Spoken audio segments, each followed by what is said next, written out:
Hello everyone, welcome to this channel again.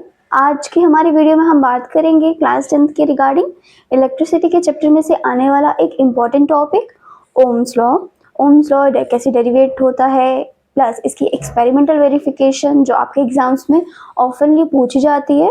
Then after हम इसके करेंगे न्यूमेरिकल प्रैक्टिस करेंगे कुछ दिन, एंड लास्ट में हम एक छोटा सा टॉपिक कवर करेंगे कि कैसे फैक्टर्स इफेक्ट करते हैं रेजिस्टेंस को। ठीक है, सो ये इंट्रो हो गया वीडियो का। ज़्यादा टाइम ना वेस्ट करते हुए, क्योंकि आपके एग्जाम बहुत नियर है, 6 मार्च को आपका साइंस का एग्जाम है, तो हम स्टार्ट करते हैं ओम्स लॉ। ठीक है, तो ओम्स लॉ क्या होता है, एज आपको पता है कि ओम्स लॉ, ठीक है, कोई भी लॉ करने से पहले हमें देखना पड़ता है कि ओम ये जो लॉ है ये किसने दिया है, इसके साइंटिस्ट का नाम क्या है। तो Ohm's law was given by German के फिजिशियन नहीं फिजिस्ट, जर्मन के एक साइंटिस्ट रहे हैं जिनका नाम है जियोर्ग साइमन ओम। ठीक है, जियोर्ग साइमन ओम, इसलिए इस लॉ का नाम क्या पड़ा, ओम्स लॉ पड़ा। ठीक है, और ये लॉ कब दिया गया था, 1827 में। इट्स इम्पॉर्टेंट क्योंकि ये एमसीक्यूज में आ सकता है। ठीक है, ओम्स लॉ को देखो, ओम्स लॉ क्या कहता है, इसके स्टेटमेंट देखिए जरा। एट कांस्टेंट टेम्परेचर, अगर आप टेम्परेचर को कांस्टेंट रखते हैं, जो करंट है, करंट क्या है बेटा आपकी, I flowing through a conductor, conductor क्या हो गया, कोई भी वायर वगैरह हो गई, is directly proportional to the potential difference across its end. Potential difference क्या होता है, वी होता है। कहने का मतलब है कि जो आई है वो डायरेक्टली प्रोपोर्शनल है किसकी, पोटेंशियल डिफरेंस की। डायरेक्टली प्रोपोर्शनलिटी का मतलब क्या होता है, ये जो साइन है इसका मतलब होता है कि अगर आपकी करंट बढ़ेगी तो पोटेंशियल डिफरेंस भी बढ़ेगा। ठीक है, ये मतलब होता है। बट कब होता है ये चीज, जब आपका टेम्परेचर जो है वो कांस्टेंट रहेगा, तब ये चीजें होंगी। सो इनडायरेक्टली अगर हम इसको मैथमेटिकली इसको हम लिखने का ट्राई करें तो ये कुछ ऐसा होता है, V is directly proportional to I। यहाँ से आपकी डेरिवेशन ओम्स लॉ की स्टार्ट होती है। ठीक है, अब इस डायरेक्टली प्रोपोर्शनलिटी के साइन को हटाने के लिए हमें एक कांस्टेंट की जरूरत पड़ती है। ठीक है, तो वो कांस्टेंट क्या होता है, R होता है। R क्या है बेटा, रेजिस्टेंस। ठीक है, ओम्स लॉ में हम यही देखते हैं, हम रेजिस्टेंस को कम ज्यादा करके देखते हैं कि हमारी करंट और पोटेंशियल डिफरेंस चेंज हो रहा है या नहीं हो रहा। अगर हो रहा है तो कितना हो रहा है, अगर नहीं हो रहा तो क्यों नहीं हो रहा। ठीक है, हम रेजिस्टेंस के थ्रू इसमें देखते हैं। सो दैट्स वाई आपको यहाँ पे ये जो R है आपका, R is the resistance, R आपका क्या है, रेजिस्टेंस है, एंड ये है, ये कांस्टेंट है, ये कांस्टेंट है ऑफ प्रोपोर्शनैलिटी। ठीक है, कांस्टेंट है प्रोपोर्शनैलिटी का रेजिस्टेंस। अब देखो ये आपकी एक इक्वेशन होगी, it's a very important equation. अब आप क्या करोगे, if you want to just elaborate your answer, आप इसमें ये भी लिख सकते हैं कि फ्रॉम द इक्वेशन, आप इसको इक्वेशन नाम दे दो स्टार। ठीक है, फ्रॉम द इक्वेशन स्टार हम दो चीजें डिराइव कर सकते हैं। ठीक है, लिख तो सकते हो, आपने पढ़ लिया होगा मुझे लगता है।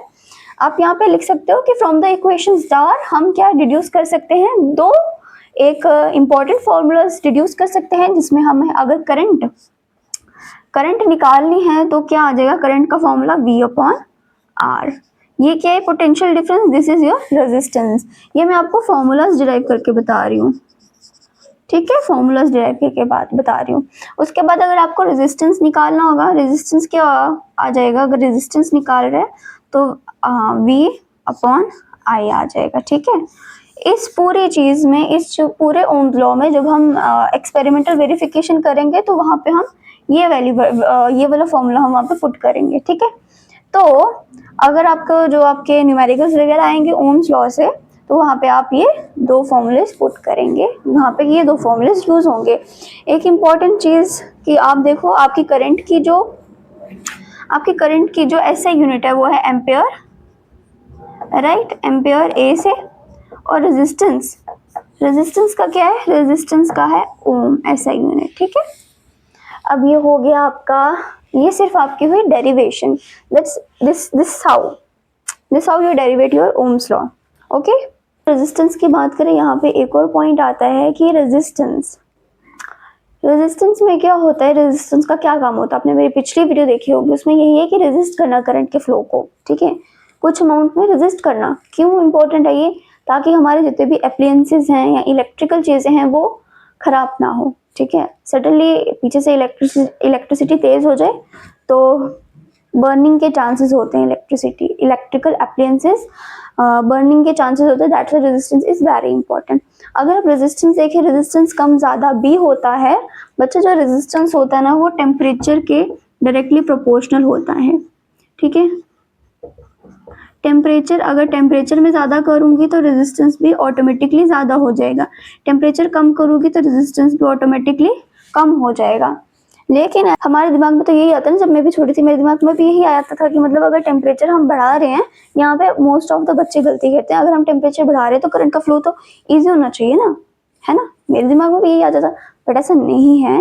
क्या होता है जब हम टेम्परेचर ज़्यादा करते हैं, ठीक है, तो क्या होता है उसमें ना, उस जो इन्वायरमेंट होता है जैसे वायर में, तो वो जो एटम्स है, इलेक्ट्रॉन्स, वो ना ज़्यादा तेज़ी से मूव ऑन करते हैं, तो उनका फ्लो जो है ना वो कॉन्टिन्यूस नहीं रह पाता, उनकी एनर्जी जो होती है ना वो हीट में कन्वर्ट हो जाती है, ठीक है। उसकी वजह से मतलब ये तो एक अलग सा टॉपिक आ गया आपका, बट आप अपने माइंड में ये रखना कि अगर टेम्परेचर जो है वो डायरेक्टली प्रोपोर्शनल होता है रेजिस्टेंस के, ठीक है। रेजिस्टेंस ज़्यादा तो टेम्परेचर भी ज़्यादा, और टेम्परेचर कम तो रेजिस्टेंस भी कम, ठीक है।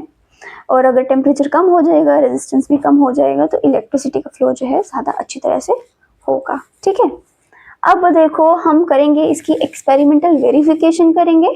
एक्सपेरिमेंटल वेरिफिकेशन के लिए सबसे पहले हमें क्या चाहिए, हम एक क्या कहते हैं, एक सेटअप बनाएंगे, ठीक है। एक सेटअप बनाएंगे जहाँ पे हम जितने भी इंस्ट्रूमेंट हैं हमारे, हम वो फिट करेंगे एक वायर के क्रॉस, एंड देन हम देखेंगे कि हमें क्या प्रोसीजर फॉलो करना है, ठीक है। सो एक्सपेरिमेंटल वेरिफिकेशन देखो, इसमें हमें क्या करना है, हम एक्सपेरिमेंट परफॉर्म करते थे, ठीक है। आजकल का तो नहीं पता मुझे, बट जब हमारा टाइम था हम ये एक्सपेरिमेंट अपनी लैब में परफॉर्म करते थे। थ्रू दैट हमें ये पता चलता था कि जो करंट है और पोटेंशियल डिफरेंस है वो कैसे डायरेक्टली प्रोपोर्शनल है, ठीक है। होप सो आपने एक्सपेरिमेंट परफॉर्म किया हो। बट यहाँ पे देखो आप क्या करेंगे, आपको क्या करना पड़ता है, एक आपको ऐसे दिखाना पड़ता है कि आप लैब में हैं और आप एक्सपेरिमेंट परफॉर्म कर रहे हैं, ठीक है। जो स्टेप्स हैं हम एक्सपेरिमेंटल वेरिफिकेशन में वो चीज़ें लिखते हैं, ठीक है। This is the figure, I have drawn the figure. आपने क्या करना, आपको नहीं करना, टू वेरीफाई ओम्स लॉ हम क्या करते हैं, हम कंडक्ट करते हैं, हम कनेक्ट करते हैं कंडक्टर को। कंडक्टर को क्या होता है, ये वायर है, ठीक है, ये वायर है पूरी, इट्स अ कनेक्टिंग वायर। सो ये एक्ट करेगी एज अ कंडक्टर की तरह, ठीक है। वोल्ट मीटर को लेते हैं, वोल्ट मीटर किसके पैरेलल में लगता है, रेजिस्टेंस के पैरेलल में लगता है, ये सीरीज के पैरेलल में नहीं लगता है, ठीक है, ये ऑलवेज याद रखना है, ठीक है। देन आफ्टर हम क्या करते हैं, हम एमीटर को भी कनेक्ट करते हैं। एमीटर जो होते हैं वो किस लिए काम आता है, करंट को मेजर करने के लिए काम आता है। फिर हम बैटरी को कनेक्ट करते हैं, this is your battery rheostat, ये आपका रियोस्टैट है, ठीक है।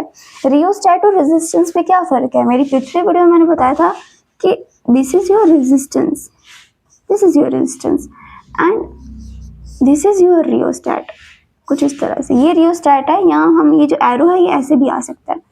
रियोस्टैट का फंक्शन क्या होता है, जैसे रेजिस्टेंस जो होता है वो सिर्फ करंट को रोकता है ताकि हमारे जो एप्लायंसेस हैं वो सड़ ना जाए, है ना, जल ना जाए।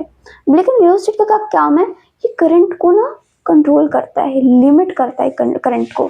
फॉर एग्जाम्पल रियोस्टैट, जैसे कि वो नहीं होता, रेगुलेटर होते हैं जो मतलब फैन के जो होते हैं, रेगुलेटर टाइप होता है ना, जो इससे हम फैन की स्पीड हम कम ज़्यादा कर सकते हैं, उस टाइप का, ठीक है।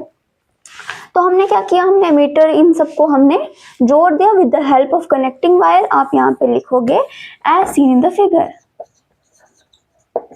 जैसे कि फिगर में शो हो रही है, ठीक है। उसके बाद जो सारा काम आता है ना बच्चों, वो आता है रियोस्टैट का, ठीक है। रियोस्टैट क्या कहते हैं, तो सबसे पहले हम क्या करेंगे, रियोस्टैट को एडजस्ट करेंगे for the least value of current, बहुत कम अमाउंट ऑफ उसको हम करंट देंगे, बहुत कम अमाउंट ऑफ। फिर हम देखेंगे कि वोल्ट मीटर और एमीटर की रीडिंग क्या आती है और उसको हम नोट डाउन कर लेंगे, ठीक है। देन आफ्टर हम क्या करेंगे, इंक्रीज करेंगे करंट को with the help of rheostat, rheostat की हेल्प से फिर हम करंट को इंक्रीज करेंगे, और देन हम फिर से क्या करेंगे, नोट करेंगे reading ammeter and volt meter की, ठीक है। 3 करस्पॉन्डिंग रीडिंग लेंगे, बिकॉज अगर आप किसी भी एक्सपेरिमेंट में देखते हो 3 करस्पॉन्डिंग रीडिंग हम लेते ही लेते हैं। आपको क्या करना है, आपको उस पेपर में आपको इस तरह से टेबल भी फॉर्म करना है, ठीक है। फॉर्म करना जहाँ पे आप रीडिंग लेंगे, रीडिंग 1 2 एंड 3, फिर उसका आप नटशेल मीन निकाल देंगे, ठीक है। अच्छा, ये तो रही बात की बात। देन आफ्टर हम क्या करेंगे, हमें ये पता चला इस पूरे एक्सपेरिमेंट से it is found that v upon I one time equals to v2 upon I2 equals to v3 upon I3 equals to vn upon in is equals to resistance। ये सब इक्वल आते हैं, ठीक है। हमें ये पता चलता है थ्रू अवर एक्सपेरिमेंटल वेरिफिकेशन। जो ये क्या था आपको पता है, ये क्या था, ये जब हमने ओम्स लॉ लिखा था हमने कहा था V is directly proportional to I, तो V is equals to R I आ गया था, R is equals to V upon I। चाहे आप करंट की वैल्यू हाई कर लो या वोल्ट मीटर की, ये दोनों हमेशा बराबर ही रहते हैं। कुछ अमाउंट ऑफ फ्लक्चुएशन हो सकता है, लेकिन इनकी वैल्यू हमेशा क्या होती है, सेम आती है, ठीक है। और जो आपका रेजिस्टेंस है वो हमेशा कांस्टेंट रहता है, रेजिस्टेंस कभी कम ज़्यादा नहीं होता, चाहे आप करंट जितनी मर्जी इंक्रीज कर लो, ठीक है। अब आप देखेंगे यहाँ पे कि जो आपका ओम्स लॉ है इसकी वेरिफिकेशन में आपको एक चार्ट भी आता है, ग्राफ भी आता है, चार्ट नहीं कहेंगे, ग्राफ आता है, ठीक है, जिसमें आप 3 रीडिंग्स को ऐसे करोगे, आप पुट करोगे यहाँ पे स्ट्रेट लाइन, ठीक है। जब आप सच में आप रीडिंग लेते हैं ना, जब आप एक्सपेरिमेंट परफॉर्म करते हैं, तब आपको पता चलता है कि ये कितना सच और कितनी वेरिएशन आती है। कुछ अमाउंट की वेरिएशन आती है बिल्कुल पॉइंट की, वो नेग्लिजिबल होती है। जैसे आप देखो यहाँ पे ग्राफ हम पुट करेंगे, ये V है, ये I है, ठीक है। इसने कहा कि इसकी वैल्यू को फर्क ही नहीं पड़ता, डायरेक्टली प्रोपोर्शनल है, तो इनका क्या आता है, स्ट्रेट ग्राफ आता है, ठीक है। तो जो हमारा ओम्स लॉ है, ओम्स लॉ का ग्राफ भी यही बताता है कि जो ओम्स लॉ का ग्राफ है वो भी इसको जस्टिफाई करता है ओम्स लॉ को। क्यों? क्योंकि ये जो ग्राफ है ये एक स्ट्रेट लाइन ग्राफ आता है, ठीक है, ठीक है। So that's it, Ohm's law हमारा खत्म हो गया, खल्लास हो गया। ये सब था ओम्स लॉ और ये थी इसकी वेरिफिकेशन। अब हम क्या करेंगे, फैक्टर्स देख लेते हैं पहले, ठीक है, देन हम देखेंगे ओम्स लॉ से रिलेटेड न्यूमेरिकल्स, ओके। किस पे डिपेंड करती है हम वो देखेंगे, ठीक है। रेजिस्टेंस को इफेक्ट करने वाले फैक्टर्स, रेजिस्टेंस क्या और होता है रेजिस्टेंस। बुक खोलोगे, जैसे आपको पेज दिख रहा होगा, ठीक है, यहाँ पे क्या है, आपको एक फॉर्मूला दिया हुआ है, resistance is directly proportional to L upon A, ठीक है। ये फॉर्मूला दिया है, ये क्या आ गई, रेजिस्टेंस आ गई, ये क्या आ गई बेटा, आपकी लेंथ आ गई, और ये क्या आ गया, एरिया ऑफ क्रॉस सेक्शन आ गया, एरिया आ गया, ठीक है। जैसे हमने ओम्स लॉ में किया, ये डायरेक्टली प्रोपोर्शनल है, मतलब इसमें बोला है कि ऐसे कौन से फैक्टर है जिसकी वजह से रेजिस्टेंस इफेक्ट होती है कंडक्टर की।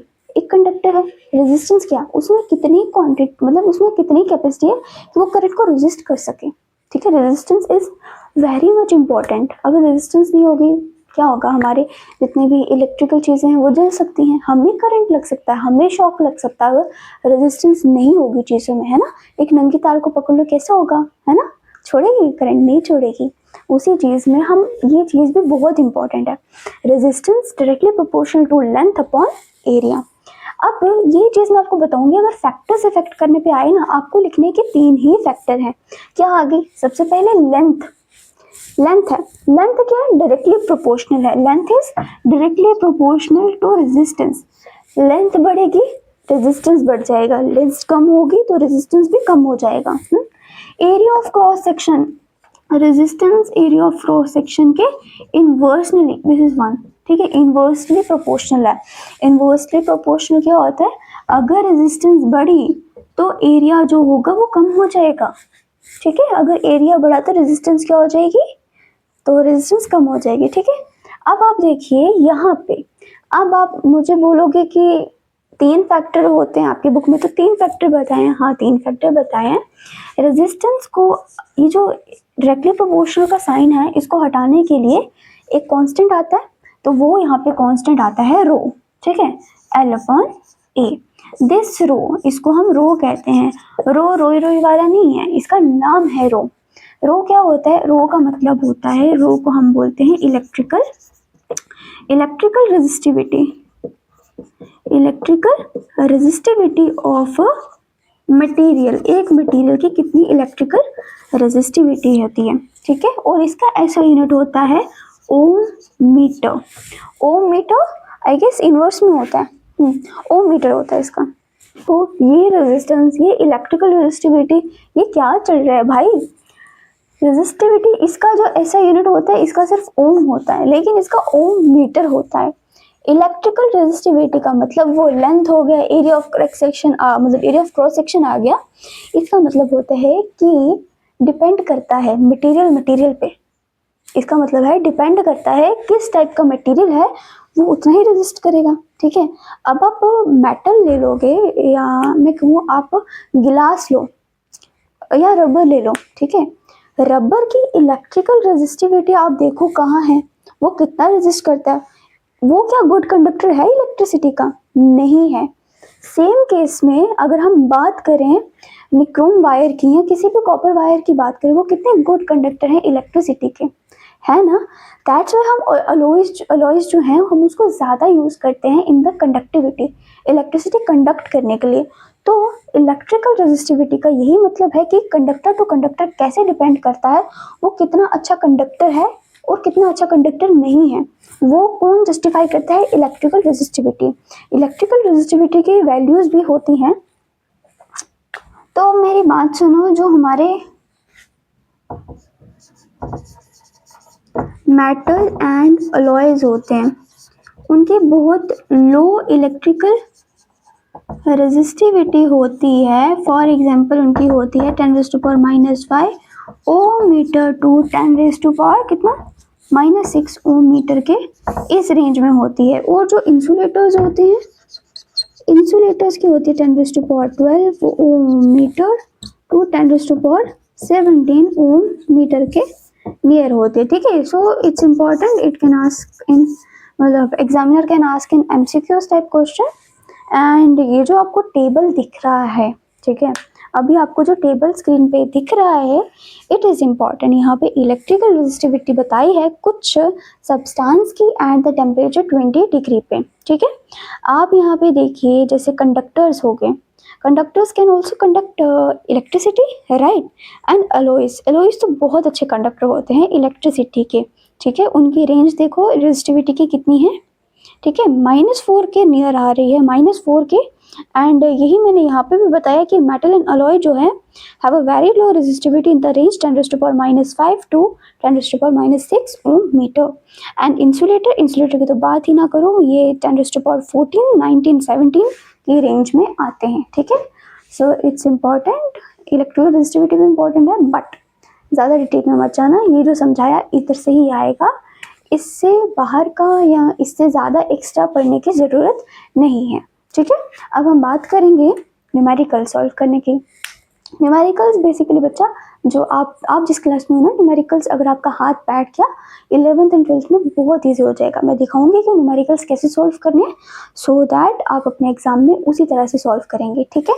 तो हम आपके बुक में एक्सरसाइज या मैं कह लूँ एग्जाम्पल नंबर 3.3 दी है, जैसे आपको शो भी होगी अभी, हम उसको सॉल्व करने की कोशिश करेंगे, ठीक है। आपके एग्जाम में इसी टाइप के क्वेश्चंस आते हैं, कुछ और ज़्यादा एक्स्ट्रा या कुछ घुमा फिरा के नहीं आते हैं, ठीक है। हो सकता है स्लाइटली वैल्यूज चेंज हो, बट आते इसी तरह के, ठीक है। मैं आपको दिखाऊंगी कि फॉर्मेट दिखाऊंगी कि आपको उस न्यूमेरिकल को कैसे सॉल्व करना है, ठीक है। सबसे पहले आप जैसे अभी स्क्रीन पे देखो, how much current will an electrical bulb draw from a 220 volt source if the resistance of a bulb filament is 1200 ओम, ठीक है। ये एक आ गया, आपको सबसे पहले करंट निकाल लिए। देखो हम पहले एक क्वेश्चन सॉल्व करते हैं, ए, ठीक है, ऑप्शन ए हम सॉल्व करते हैं। आपको ये नहीं देखना भाई उसने क्या इंग्लिश लिखी है क्या लिखी नहीं है, आपको क्या करना है, आपको बस लिखना है कि आपको दिया क्या है, ठीक है। ऐसे साइड पे लाइन ड्रॉ करनी है, आपको लिखना है आपको क्या दिया। अच्छा, पोटेंशियल डिफरेंस दिया है, कितना दिया बोलो, 220 वोल्ट दिया। आपको रेजिस्टेंस दी है, रेजिस्टेंस कितनी 1200 ओम दी है। क्या बोला उसने कि कितने करंट इलेक्ट्रिकल बल्ब जो है वो खाएगा, ड्रॉ करेगा। आपको क्या निकालनी है, आई निकालनी है। आई नहीं दी है आपको, है ना। अब आई का क्या है, ऐसे यूनिट एमीटर है, एमीटर है, एम्पेयर है। अच्छा, फॉर्मूला क्या यूज होगा यहाँ पे, फॉर्मूला यूज होगा दीदी, क्या यूज होगा, V है, I है, तो I is equal to V upon R use होगा, यस होगा। अब यहाँ पे देखो 220 है अपॉन 1200 है, ये काटो ये काटो, अब इसको काटा पीटी करो, काटा पीटी करो, मैंने निकाल के रखा है पहले ही, इसका आगे 0.18 एम्पियर, ठीक है, ठीक है। तो इस तरह से आपको सॉल्व करने हैं। सेकंड देखो, अब ये नहीं बोला दीदी को मैथ्स नहीं आता, दीदी को मैथ्स आता है लेकिन वीडियो लंबी हो जाती है ना, दीदी भी ऐसी करेगी, ऐसे पहले वो डिवाइड करेगी, है ना, इतना तेज नहीं है, हम मेडिकल के स्टूडेंट हैं। अच्छा, अब ऑप्शन बी देखो, ऑप्शन बी नहीं, क्वेश्चन का पार्ट बी देखो, उसमें क्या है, how much current will an electrical heater coil draw from a potential difference 220 volt source if the resistance of an heater coil is 100। Same चीज है, इसमें भी आपको उसने बोला कि पोटेंशियल डिफरेंस आपका सेम है, लेकिन बल्ब की जगह हीटर लगा दिया, बल्ब की जगह हीटर निकाल दिया और उसका रेजिस्टेंस कितना दिया है, 100 ओम, 100 ओम दिया है, ठीक है बेटा। तो आई कितना होगा, फिर से उसने बोला, मतलब 220 अपॉन 100 आ जाएगा, ये तो 2.2 है ना, एम्पेयर आ गया, यही है ना, हाँ यही है, ठीक है। ऐसे सॉल्व करते हैं। अब देखो जो 3.4 है, एग्जाम्पल नंबर 3.4 है, हम उसको सॉल्व करते हैं। क्या बोल रहा है ये, बोलता है इतनी बड़ी इंग्लिश मारी है इसने, ठीक है। The potential difference between the terminal of an electrical heater is 60 volt when it draws in current of 4 ampere from the source, ठीक है। उसने बोलता कि पोटेंशियल डिफरेंस जो है वो 60 वोल्ट है जब करंट वो ले रहा है 4 एम्पियर की, ठीक है, मैं भी कंफ्यूज हो गई एम्पीटर और एम्पियर में, ठीक है। अब उसने बोला कि कितनी करंट वो ड्रॉ करेगा अगर उसका पोटेंशियल डिफरेंस जो है 120 हो जाए। देखो यार इसने कितना गंदा चीज पूछी है। उसने सबसे पहले बोलता कि आपका एक हीटर है ना, एक हीटर है, वो क्या करता है, वो 4 एम्पियर की करंट लेता है, तो उसका पोटेंशियल डिफरेंस जो होता है 60 के बराबर होता है। सेकेंड चीज में वो बोलता है आप हमें क्या बताओ, हाँ आप हमें बताओ कि वो कितनी करंट, ऑप्शन में बोलता है वो कितनी करंट लेगा, करंट कितनी लेगा अगर उसका पोटेंशियल डिफरेंस जो हो गया वो हो जाता है 120 वोल्ट के अराउंड हो जाता है, यही बोलता है ना, हाँ यही बोल रहा है वो, यस यही बोल रहा है। अब इस टाइप के क्वेश्चंस को कैसे सॉल्व करना है, एक में उसने बोला भाई करंट भी दी है यहाँ पे, पोटेंशियल डिफरेंस भी दी है। सेकंड में बोलता आपका पोटेंशियल जो है वो डबल हो गया, 120 हो गया, तो वो कितनी करंट लेगा, यही बोला। अब देखो यार अगर ऐसे ही हमें देखना हो ना, ऐसे ही देखना हो तो ऐसे थोड़ा सा तिगड़म लगाओ, देखो ये 60 है, डबल हुआ है तो 120 हो गया, है ना। तो वैसे यार पोटेंशियल डिफरेंस और करंट तो डायरेक्टली प्रोपोर्शनल है ना, वो बढ़ेगी तो वो भी बढ़ेगी, ये 1 टाइम बढ़ी है, ठीक है। 60 का डबल हुआ है, 60 120 हो गया, तो ये भी डबल हो तो 40 का डबल कर दो, 40 × 2 कर दो, कितना आ गया 8 एम्पियर, है ना। बट ऐसा नहीं करना, ऐसा मत करना, कृपा करके ऐसा मत करना। उसने बोला कि मैंने तुम्हें न्यूमेरिकल सॉल्व करने के दिया और तुम क्या कर रहे हो। इसका एक सीक्वेंस है, जैसे ये है, यहाँ पे मैं मिटाऊं इसको, एक मिनट,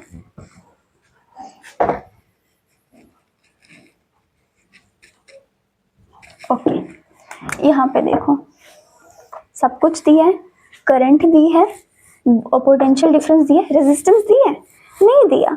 फॉर्मूला को याद कर लेना, अगर ऐसे अटक जाओ फॉर्मूला को याद कर लेना क्या चीज़ नहीं दी है तो वही चीज़ निकाल लेना, ठीक है। रेजिस्टेंस निकालो, रेजिस्टेंस इज इक्वल्स टू, जैसे मेरे को भूल गया यार, V to I, V is equals to I R, resistance क्या होगी V अपॉन I, यही होता है ना, यस V अपॉन I हो गया। अब V कितना है 60 और ये कितना है भावा 4 है, ठीक है। ये कितना आ गया 60/4,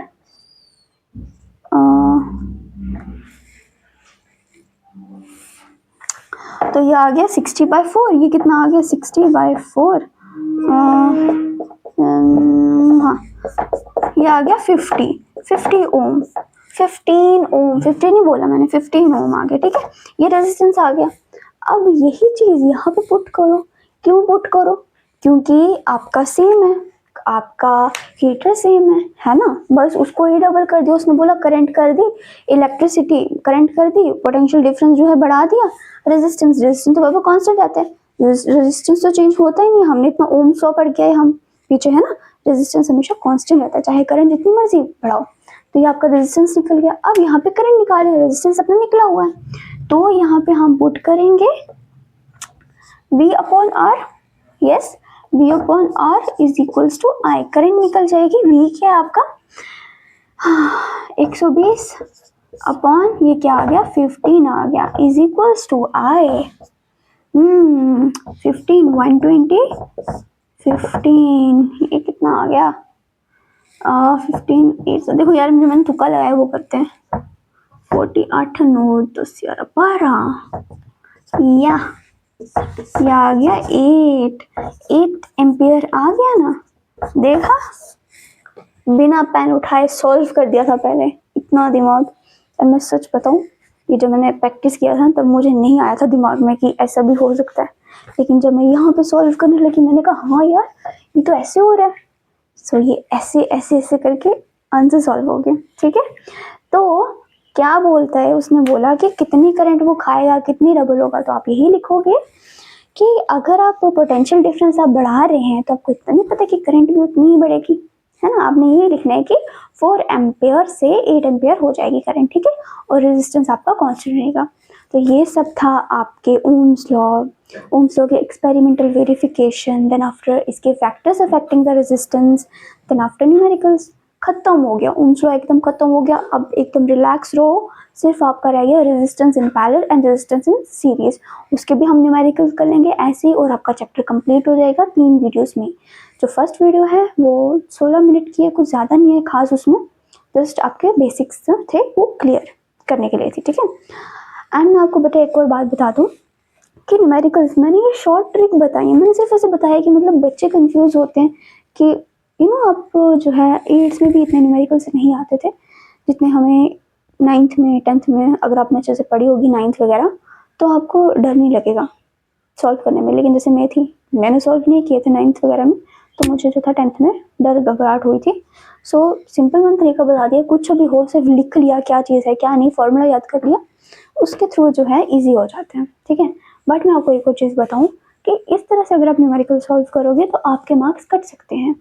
साइंस में क्या है, थोड़ा बहुत थ्योरी भी डालनी पड़ती है, ठीक है, जैसे आपने लिखा V इतना है, I इतना है, फॉर्मूला डाल दिया, आपके मार्क्स कट सकते हैं। सो मैं एक शॉर्ट वीडियो डाल दूंगी कि आपको कैसे एक अच्छे वे में आपको प्रेजेंट करना अपने न्यूमेरिकल सॉल्व किया हो, सो दैट आपके मार्क्स ना कटें, ठीक है। So that is about Ohm's law, जितना भी हमने पढ़ा। थैंक यू सो मच, आप एंड तक बने रहे। So stay tuned to JK Bose education for more content like this. Thank you.